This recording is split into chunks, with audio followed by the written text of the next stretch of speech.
spoke about cultural genocide, that those words made quite a turmoil in the Quebec society. I'd like to hear you about, why you use those words.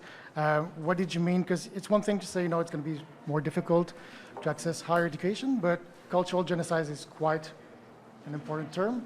Could you explain, how you envision the impact? So, it's because it's not just coming from our experience in being in this province. It is the experience that we have in being in this country. So most of you must have seen now, since last year, with the rise of the first 215 and the residential school experience and what our people have been through. So right now, we are in this phase of having to rebuild our languages, rebuild our cultures because of this attempted assimilation and genocide of our people. Now, if people want to turn a blind eye and try to ignore that part of the history of this country and even of this province, what I'm saying is that we see these kind of bills that perpetuate this kind of attitude of having, a paternalistic or supremacy over ours.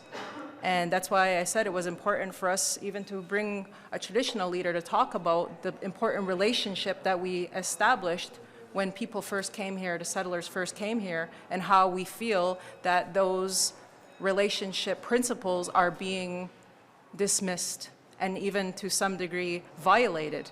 And therefore, we see any kind of attack on our Indigenous languages, on our culture, by having this kind of attitude of superiority or supremacy, that ours don't matter, that we don't matter.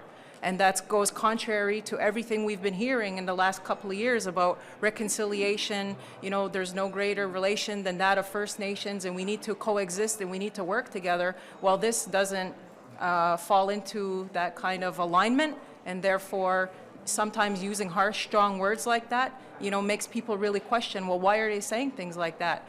And that's just sometimes how we feel, and we're going to continue to push the agenda and hope that we'll be heard. And again, I don't think it's up to Quebec to also propose legislation that protects Indigenous languages. That's our responsibility to protect.